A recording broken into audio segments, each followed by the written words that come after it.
pero se llama Basilea porque ese es el lugar donde se reúnen. Entonces, repito, los marcos de control interno básicamente son ese coso que es un marco de control interno que dice cómo debería estar estructurado el control de una compañía, no solo las actividades de control, sino el control como un todo, ¿verdad? El ambiente, la evaluación de riesgo, las actividades de control, la información y comunicación y las actividades de supervisión. Ahorita en la niña vamos a ver un párrafo que hace referencia, digamos, que a esto, ¿verdad? Por eso quise mostrarles este cubo. Entonces, vea que este cubo lo que dice es que aquí están como la operación de la compañía, los informes que se deben emitir a externos y el cumplimiento de ciertas normativas. Y por eso es que hay que tener un marco de control robusto, que está conformado por el ambiente de control, que fue lo que vimos la otra vez, la evaluación de riesgos, las actividades de control, la información y comunicación y las actividades de supervisión. Entonces, vea lo que el ambiente de control, dijimos que era todo lo que está referente a la organización, qué tan comprometida está la organización con el control, si hay una estructura fuerte a nivel de junta directiva, si hay un comité de auditoría, todo esto tiene que ver en el ambiente de control. Ok, una vez que hay ese ambiente de control, tiene que haber un modelo de evaluación de riesgos. ¿Qué significa evaluar cuáles son los riesgos de la compañía?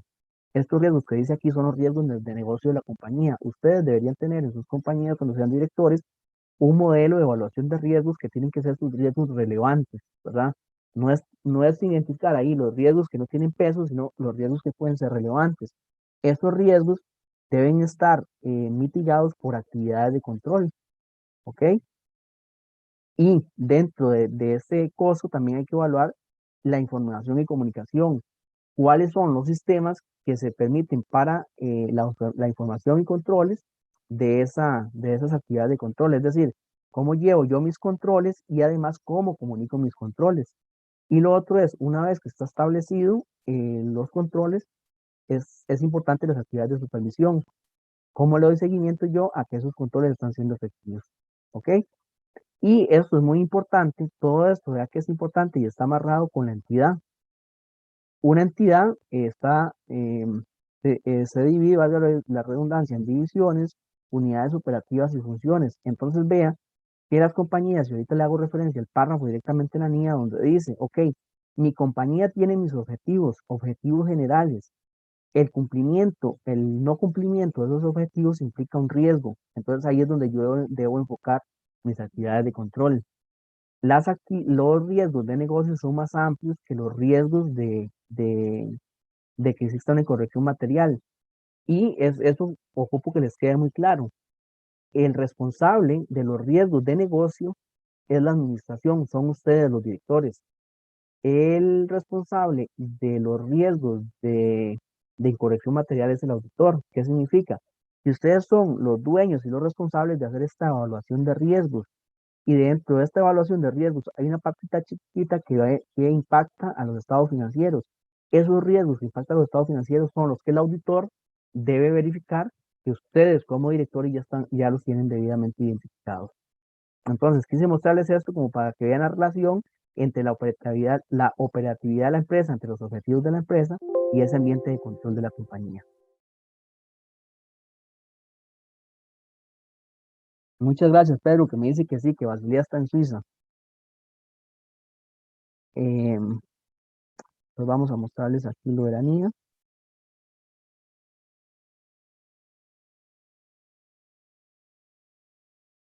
Ya les muestro la niña un momentito.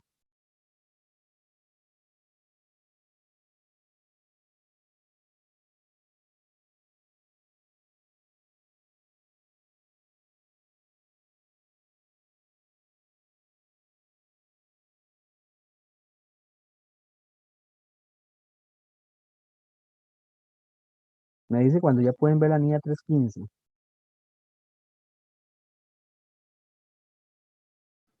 Ya, profe. Entonces, esta niña nosotros ya la vimos la semana pasada. Aquí lo que voy a hacer es muy puntualmente, porque el programa así lo establece, Profe, que hay que hacer. Ajá, ¿usted no podría hacer la niña un poquito más grande? Es que yo con casi mucho no gusto. veo. Claro, Gracias. claro, con mucho gusto. Y de hecho no sé por qué se mostró tan pequeña ahí. Ahí, Sí, ahí está perfecto. ok. Entonces, recordemos nada más que esta NIA 315 es la identificación y evaluación de los riesgos de incorrección material mediante conocimiento de la entidad y su entorno. Vea que fue lo que les dije antes. La responsabilidad del auditor es la identificación y valoración de los riesgos de incorrección material. eh, ¿Y qué son los riesgos de incorrección material? Lo que puede generar errores en los estados financieros. ¿Y por qué él es el responsable? Él es el responsable porque él tiene que emitir una opinión sobre los estados financieros, ¿verdad? Pero que esto no lo confunda que la administración integral de los riesgos de responsabilidad de ustedes, los directores. Ahora, el auditor no puede decir, mira, es que la administración, los directores no tenían una evaluación de riesgos, entonces ve, yo no lo voy a hacer nada, no. Si ustedes no la tuvieran, entonces el auditor debe asegurarse de que él va a hacer la evaluación de cuáles riesgos le pueden impactar en los estados financieros y asegurarse que hay los controles que afecten, perdón, los controles que mitiguen esos riesgos, y si no hubieran los controles, se tiene que realizar los procedimientos para asegurarse de que está mitigando los riesgos por medio de procedimientos. Obviamente, al no haber controles, los procedimientos deben ser mayores. Entonces, repito y me dices si eso se entiende. Los riesgos de negocios son más amplios. Los riesgos de negocios son todos aquellos que pueden llevar a un incumplimiento de los objetivos de las empresas, los objetivos estratégicos, los objetivos de venta, los objetivos de recuperación de sus cuentas por cobrar, los objetivos de liquidez, que liquidez es tener plata para poder pagar sus deudas, etcétera, etcétera. Hay una serie de riesgos que esos riesgos de negocio son responsabilidad de ustedes, directores. Dentro de esos riesgos de negocio pueden haber riesgos de incorrección material que ustedes también lo tengan debidamente identificado y que por supuesto le va a facilitar el trabajo al auditor. Pero si no existen, es responsabilidad del auditor hacer un estudio para validar si efectivamente existen o no. Lo que acaba de decir está claro.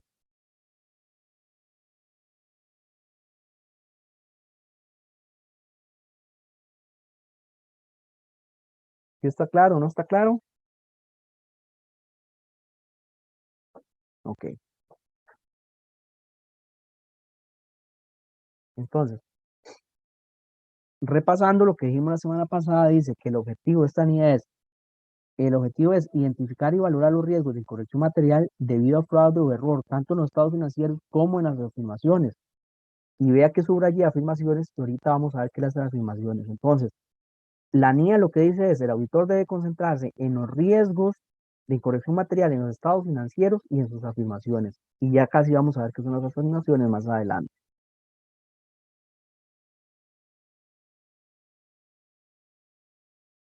¿Cuáles son los procedimientos de evaluación de riesgos? Esto lo puede hacer por medio de indagaciones ante la dirección y todas las personas que él requiera. Procedimientos analíticos, que dijimos que es básicamente la comparación de cifras financieras, de ratios, y etcétera, etcétera. Observación e inspección, que involucra ya la revisión de documentos. Ir a revisar documentos para asegurarme de ciertas cosas. Esos son los procedimientos que puede hacer el auditor en la valoración de riesgos y en las actividades relacionadas. Y vean que lo que quiero es dejarle en evidencia esa estructura que vimos en el cubo, ¿verdad? Que efectivamente está. Ahora sí, los componentes del control interno. Ya la administración determinó eh, cuáles son los riesgos, sus riesgos de negocio, y el auditor va a ir a conocer los componentes del control interno. ¿Cuál es el entorno de control que acabamos de decir? Estos son los componentes de control interno, lo que se llama el COSO, que el primero es el entorno de control, que era lo que decíamos, ¿verdad? Los responsables de gobierno, qué tan comprometidos están con el control y con la identificación de riesgos. El segundo proceso es el de valoración de riesgos, eh, que vea que dice que el auditor obtendrá conocimiento de si la entidad, vea, él debe conocer si la entidad hace todo esto, si tiene un proceso para la identificación de los riesgos, la estimación de significatividad de los riesgos, la valoración de su probabilidad de ocurrencia y la toma de decisiones con respecto a las actuaciones. Entonces vea que al final la identificación de los riesgos es responsabilidad de la administración. El auditor lo que debe hacer es valorar si, si la compañía tiene ese proceso. Si no lo tuviera, él no se puede quedar ahí. Él debería identificar cuáles son los riesgos más importantes que pueden incluir una incorrección material en los estados financieros. Otro componente del control interno, el sistema de información incluye los procesos de negocio relevante para la información financiera y la comunicación. Entonces, igual dice que el auditor obtendrá conocimiento del sistema de información que incluye los tipos de transacciones en operaciones de la entidad, los procedimientos relativos tanto a la tecnología de información como a los sistemas manuales. Y aquí es muy importante, ¿verdad? Lo que conversábamos la otra vez, que pueden haber controles automatizados y controles manuales. Dijimos también que los controles automatizados tienen una ventaja. Una vez por usted definir, los controles automatizados elimina el error de un error humano, ¿verdad? Una computadora no se va a equivocar. Si usted le incluye bien los parámetros, ella va a procesar de acuerdo a los parámetros. El riesgo que tiene es que le incluyan mal los parámetros, ¿verdad? Entonces, no solo una transacción va a ser mal, sino que va a hacer todas las transacciones que hagan un periodo mientras los parámetros están mal, la computadora lo va a hacer mal. Entonces, tiene ese riesgo, pero tiene que asegurarse que tiene ese beneficio, pero tiene que asegurarse de que está debidamente parametrizada para que no se convierta ese beneficio en un riesgo adicional. Otro componente del costo es actividades de control relevantes para la auditoría. Dice, el auditor obtendrá un conocimiento de las actividades de control relevantes para la auditoría. Estas actividades de control son específicamente los controles, que era lo que decíamos la otra vez. Un control tiene el objetivo de mitigar algo, tiene el objetivo de evitar que algo se dé, que era lo que les decía la otra vez. Una cosa es un procedimiento y otra es una actividad de control. El procedimiento operativo, como se los decía, con respecto a las conciliaciones, el procedimiento es que mensualmente el contador haga las conciliaciones bancarias. La actividad de control es que identifique diferencias, que esas diferencias vaya y les investigue y que al final decida si debe ajustar o no. Entonces vea que la actividad de control busca mitigar un riesgo de incorrección material. Y el punto último y no menos importante es el seguimiento de los controles, que decíamos que no importa, eh, eh, digo que nada hacemos con tener los controles y no se le da un seguimiento adecuado. Los controles pueden estar debidamente establecidos, muy bien escritos en prosa, pero no se le da un seguimiento de que están cumpliendo. Y ahí entra un proceso de ver cómo le da seguimiento la compañía. Muchas veces es con el apoyo de la auditoría interna o en caso de entidades pequeñas, el administrador, en este caso ustedes, los directores, deberían involucrarse un poco con este proceso.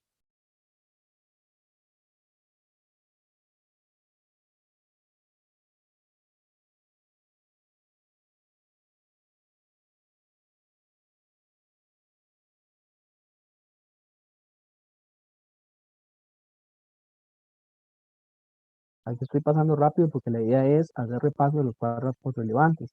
Y vean que este lo marqué porque esto es lo que les estaba diciendo. Aquí es donde va a amarrar cuáles son los objetivos de la compañía con respecto al análisis de riesgos y controles. Entonces vea esto que dice que aquí es sumamente importante para ustedes. Dice objetivos y estrategias, así como riesgos de negocios relacionados. La entidad desarrolla su actividad dentro de un contexto de factores sectoriales y regulatorios, así como de otros factores internos y externos. Aquí estamos hablando de la parte del lado arriba del cubo. Para responder a dichos factores, la dirección o los responsables del gobierno de la entidad definen objetivos que constituyen los planes generales de la entidad. Las estrategias son los enfoques que utilizará la dirección para intentar alcanzar sus objetivos. Los objetivos y estrategias de la entidad pueden cambiar con el transcurso del tiempo. Entonces, esta es la cara derecha del cubo que vimos. Entonces, vea que la compañía opera dentro de un sector, ¿verdad? Es parte de una sociedad donde hay factores sectoriales y regulatorios. La compañía ya dentro de aspectos internos tiene las estrategias, tiene sus objetivos, ¿verdad? Tiene estrategias y objetivos y esos objetivos ya que caemos a la parte frontal del cubo. Existe el riesgo de negocio que es más amplio que el riesgo de incorrección material en los estados financieros, aunque lo engloba, es lo que les decía antes. El riesgo de negocio es el no cumplimiento de esos objetivos de la compañía. Y dentro de los objetivos de no cumplimiento de la compañía también se puede dar riesgos que afectan los estados financieros. Entonces, es más amplio el riesgo de negocio que los riesgos de incorrección material. Ahora, aquí le dice cuál es el riesgo de negocio puede originarse, por ejemplo, y esto es lo que les decía que es muy valioso para ustedes, identificar ustedes como directores cuándo puede haber un riesgo de negocio, el desarrollo de nuevos productos o servicios que puedan resultar fallidos, un mercado que incluso si ha sido desarrollado con éxito es inadecuado para sustentar un producto o un servicio, defectos en productos o servicios que puedan dar lugar a obligaciones y poner en riesgo la reputación. Entonces, vea, por ejemplo, el desarrollo de un nuevo producto, pues obviamente eh, el ustedes apostar al desarrollo de un producto y que puede resultar fallido, pues obviamente resulta un riesgo para ustedes como directores porque están consumiendo recursos que podrían utilizar para otras cosas. Dice, sin embargo, el auditor no tiene la responsabilidad de identificar o valorar todos los riesgos de negocio, ya que no todos ellos originan riesgos de incorrección material. Entonces aquí volvemos a hacer énfasis en que los riesgos de negocio son más amplios que los riesgos de incorrección material.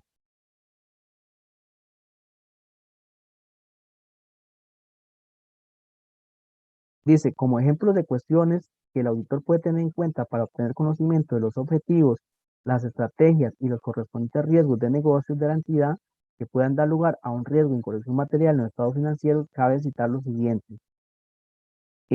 Esto dice que las acciones que el auditor puede tener en cuenta para obtener conocimiento de los objetivos, pero esto como directores ustedes también lo pueden obtener. Desarrollos sectoriales. Un riesgo de negocio potencial relacionado puede ser, por ejemplo, que la entidad no cuente con el personal o la especialización para hacer frente a los cambios en el sector. Entonces, ¿qué esto es lo que dice? Ustedes son los directores de una empresa y se están dando cambios importantes en el área donde ustedes tienen el negocio. Llámese bancos, llámese em, productos de textil, llámese turismo, el que sea. Pues obviamente, si se están dando cambios en el desarrollo en ese sector, representa un riesgo para ustedes porque involucra una incertidumbre. Nuevos productos y servicios. Pues obviamente que haya nuevos productos y servicios ya le da unas opciones al cliente que pueda ir por otro producto y dejar de adquirir el producto o servicio que ustedes tienen. Expansión del negocio. Un riesgo de negocio potencial relacionado con ello puede ser, por ejemplo, que la demanda no haya sido estimada correctamente. Esto lo que dice es que su negocio crezca más rápido de lo que ustedes tenían planeado, que suele quedar mal a los clientes. No supieron dar cuenta de la demanda y quedaron mal con los clientes. Entonces vea que aquí puntualmente esto, digamos que esas son las herramientas que, que dijimos al inicio, que más que formar a ustedes como auditores, la idea es qué aportes, qué le aporta a ustedes las niñas en su negocio de auditoría, ¿verdad? Estos son los puntos que son muy importantes.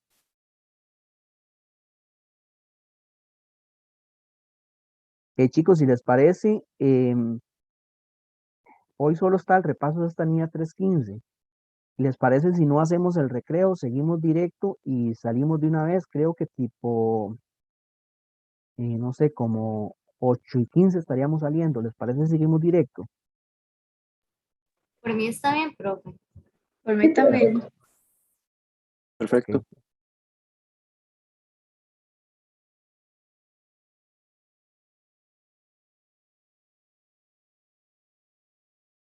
Dice,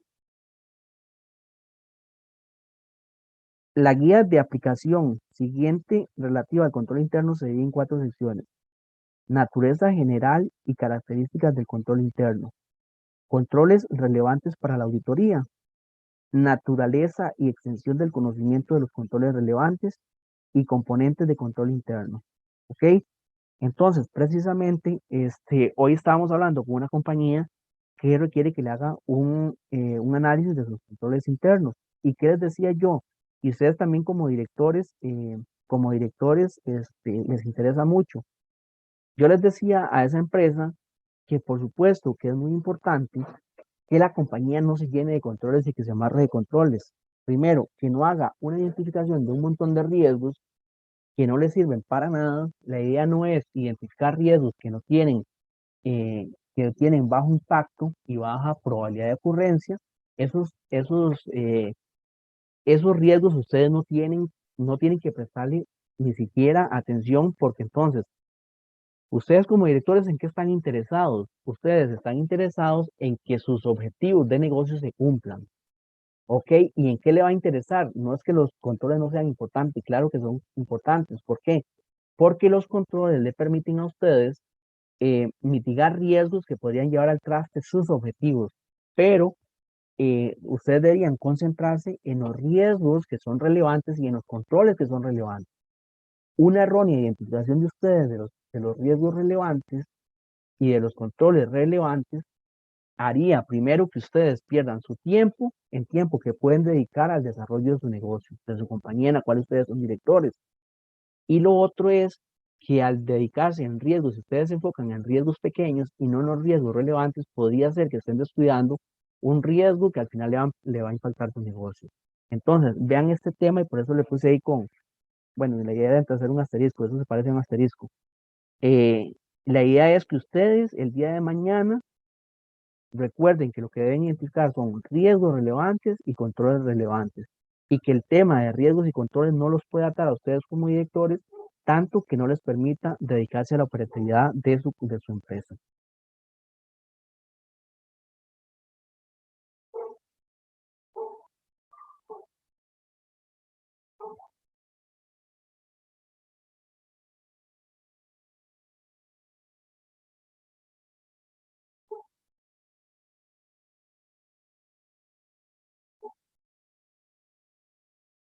Creo que sí ya lo habíamos comentado, que es el tema ético.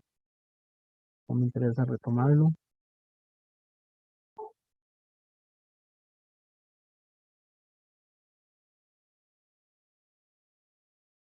Este sí es muy importante, que ya lo hemos conversado. El seguimiento de los controles es un proceso para valorar la eficiencia del funcionamiento del control interno a lo largo del tiempo. Conlleva la valoración oportuna de la eficacia de los controles y la adopción de las medidas correctoras necesarias. La dirección lleva a cabo el seguimiento de los controles mediante actividades continuas, evaluaciones puntuales o una combinación de ambas. Las actividades de seguimiento continuas a menudo forman parte de las actividades recurrentes normales de una entidad e incluyen actividades de gestión y supervisión habituales. Entonces vea que aquí vamos cerrando esos componentes del control interno. Entonces, una compañía se compone de objetivos y estrategias. Y los objetivos y estrategias le va a permitir, pues obviamente, cumplir las metas de la compañía. Pero para el cumplimiento de eso, sabemos que en el cumplimiento de esos objetivos pueden haber riesgos relevantes, por lo tanto, debo identificar controles relevantes. Y una vez que tengo el controles relevantes, tengo que darle seguimiento. Y ese seguimiento implica verificar que los controles están funcionando adecuadamente, y decir que un control funciona adecuadamente es que está mitigando el riesgo. Y en caso de observaciones, que la administración está tomando esos hallazgos y está siguiendo las recomendaciones. Entonces, en el caso de ustedes van a ser directores y como parte de su trabajo como director, ustedes tienen que verificar que si tienen una auditoría interna y el auditor interno les hace recomendaciones, ustedes deben cumplirla. Ahora, yo les preguntaría, ¿cuáles recomendaciones deberían cumplir ustedes de la auditoría interna? ¿Todas? ¿O cómo lo valorarían? ¿Alguien que quiera participar?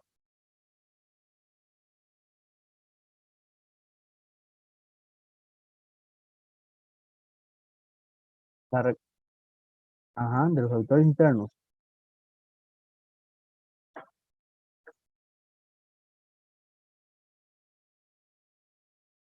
Usted es el director de la empresa, ¿verdad? Bueno, no importa que sea auditor externo.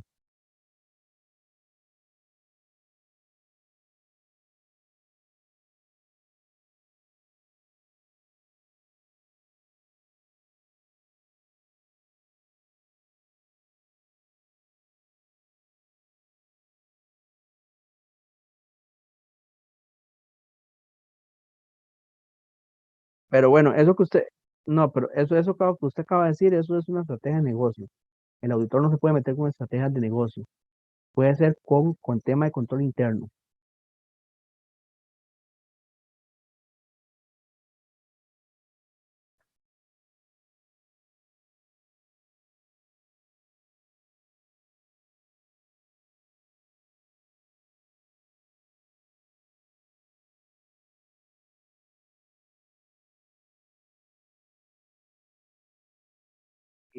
Acaba de decir, digamos que indirectamente la respuesta.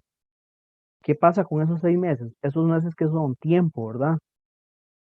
Tiempo que usted desperdició y que acabamos de hablar al inicio, que le iba a prestar atención a cuáles riesgos y a cuáles controles.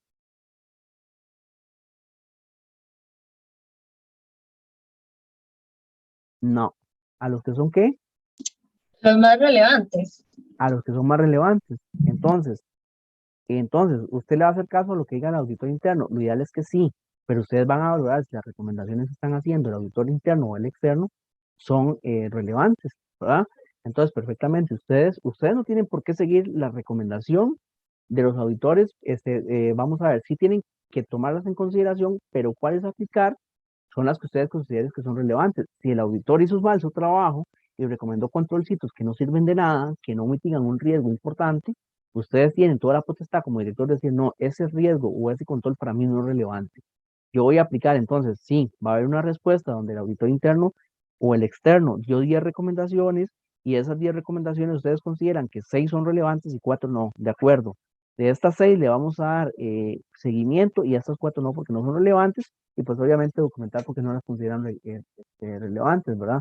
Entonces no es necesario, no es que ustedes tienen que seguir todas las recomendaciones de un auditor. Yo pensaría que si el auditor es experto, debería ser de sus 10 recomendaciones, las 10 deberían ser relevantes.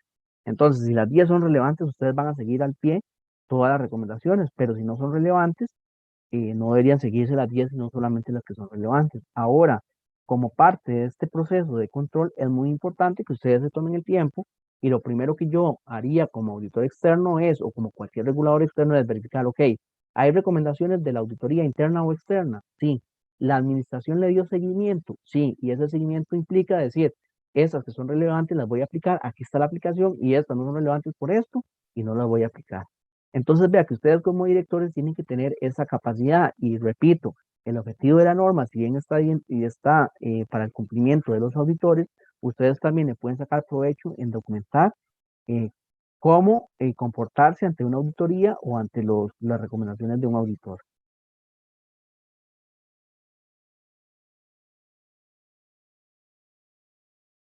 Recuerdan que al inicio dijimos algo de las afirmaciones, que el auditor era responsable de las incorrecciones materiales en los estados financieros y en sus afirmaciones. Estas son las afirmaciones.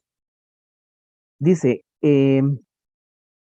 al manifestar que los estados financieros son conformes con el marco de información financiera aplicable, la dirección, implícita o explícitamente, realiza las afirmaciones en relación con el reconocimiento, medición, presentación y revelación de los distintos elementos de los estados financieros y de la correspondiente información a revelar. Entonces dice, la dirección. ¿Quiénes son la dirección? Ustedes. Implícita o explícitamente realiza las afirmaciones en relación al reconocimiento, medición y presentación. ¿Y cuáles son las afirmaciones que ustedes hacen? Las afirmaciones que hacen, vea que se dividen en A, B y C. Afirmaciones sobre tipo de transacciones, afirmaciones sobre saldos contables y afirmaciones sobre la presentación e información a revelar. Entonces, las primeras afirmaciones se refieren a las cuentas de resultados, ingresos, gastos, etcétera, porque dicen sobre tipos de transacciones y hechos durante el periodo. Entonces, esos son, recuerden que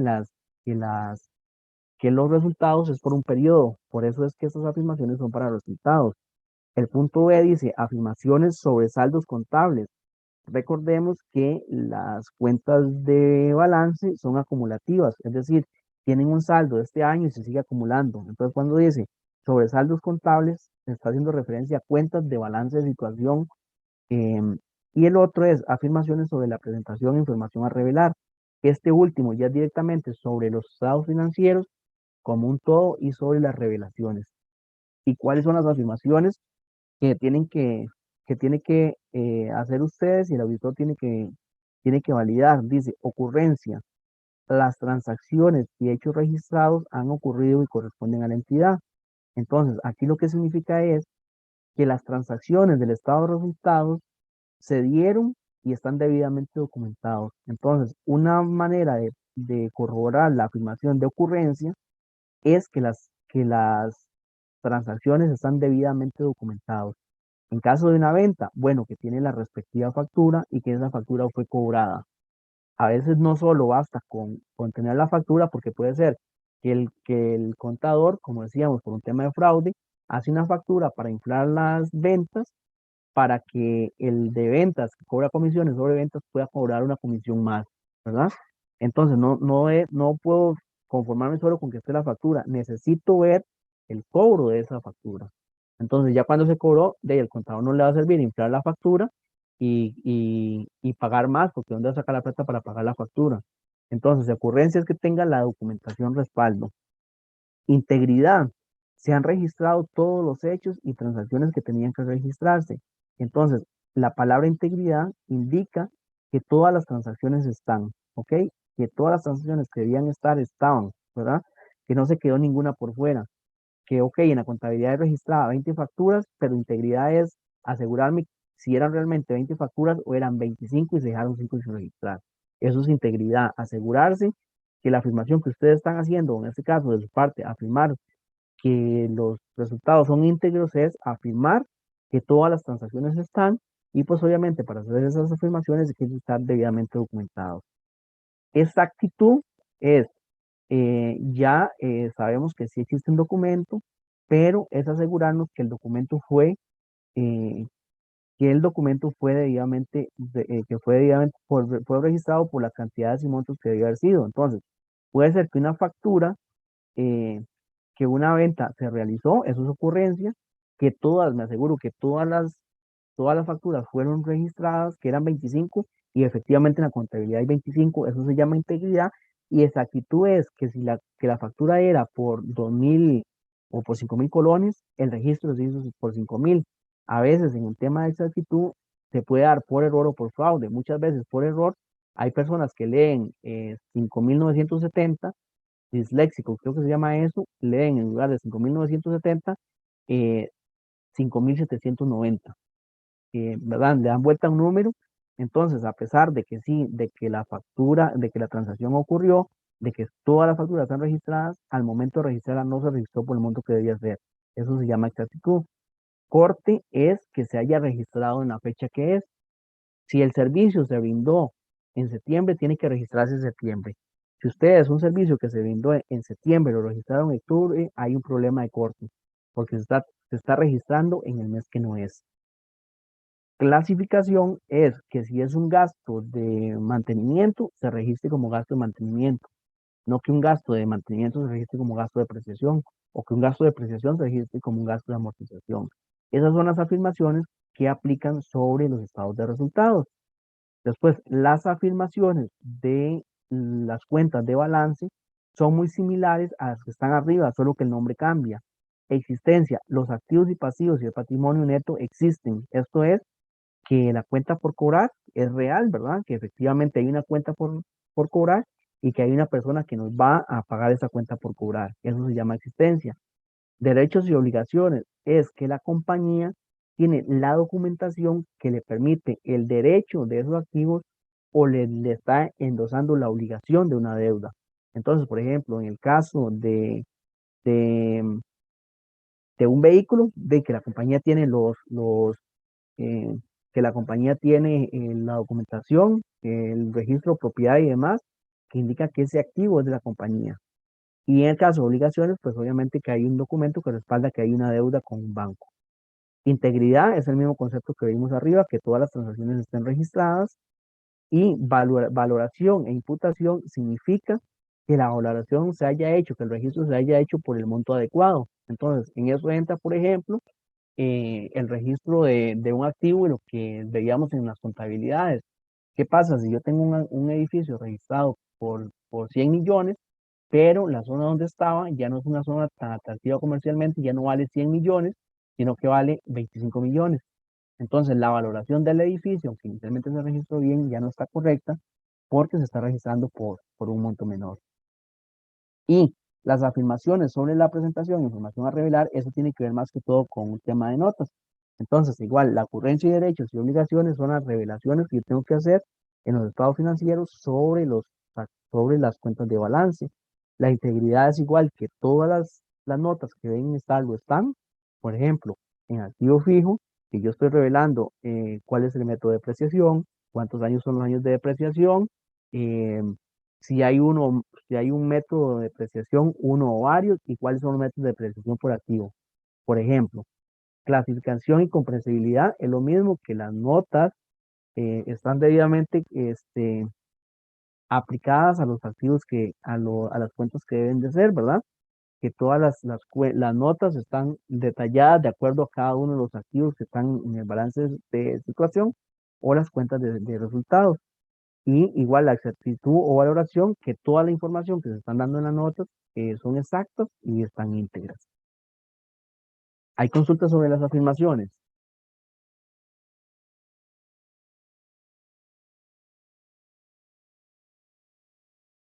¿Habían visto este concepto de afirmaciones?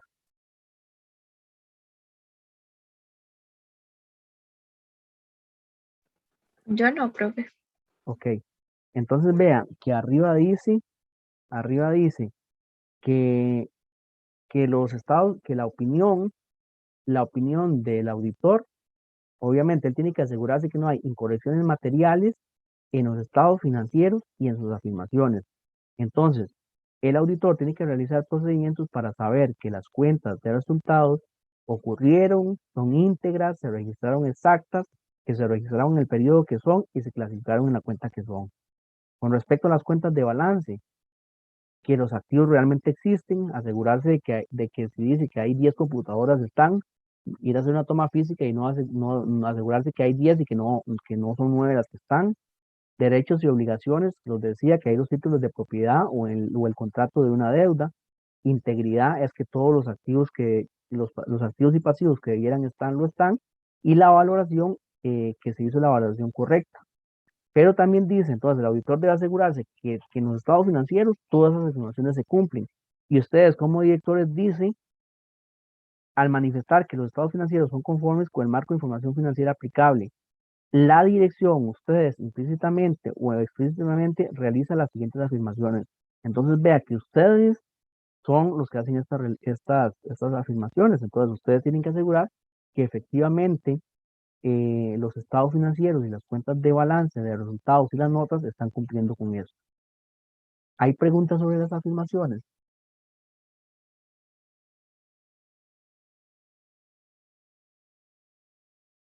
No, profe, todo claro. Y ya para concluir,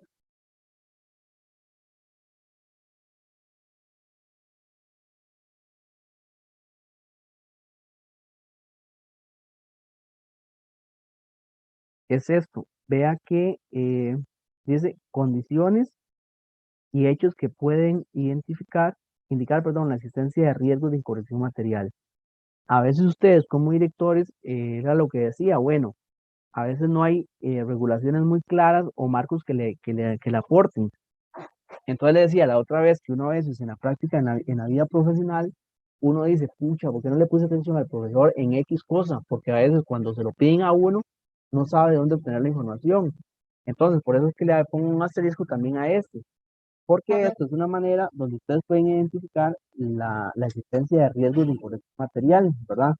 Que al final esto es responsabilidad del auditor, pero está enmarcado entre los riesgos de negocio, y los riesgos de negocio es responsabilidad de ustedes, directores. Entonces, eh, ¿cómo puedo identificar yo o cómo puedo saber si hay riesgos de incorrección material? Dice, operaciones en regiones económicamente inestables, que era lo que estábamos diciendo. Bueno, si es una región económicamente inestable, sus objetivos también son inestables. Si la región donde ustedes están es muy inestable en diferentes factores, eh, Por ejemplo, aquí dice la devaluación de la moneda o economías muy inflacionarias, o sea, que el valor del dinero cambia de la noche a la mañana, que el valor de las compras que ustedes van a hacer, de los proveedores cambian de la noche a la mañana. Entonces, ¿cómo se aseguran ustedes que van a cumplir los objetivos si están en un ambiente tan inestable, ¿verdad? Esos son riesgos importantes para ustedes. Dice, operaciones expuestas a mercados volátiles, es muy similar a lo que acabamos de conversar. Problemas de empresa en funcionamiento y de liquidez, incluida la pérdida de clientes significativos. Vea que empresa en funcionamiento es sinónimo de empresa en marcha. Entonces, ¿qué pasa cuando ustedes se están enfrentando a una empresa que tiene riesgo de seguir como negocio en marcha o empresa en funcionamiento?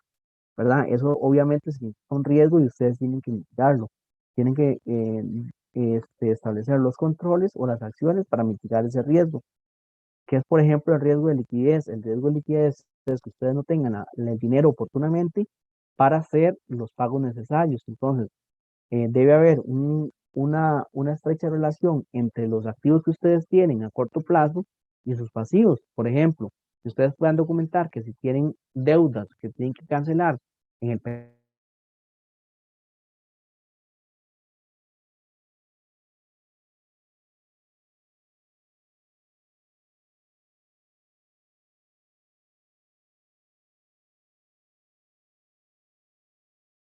El profe. Creo que oficialmente ha terminado la clase. Sí, faltan 4 minutos.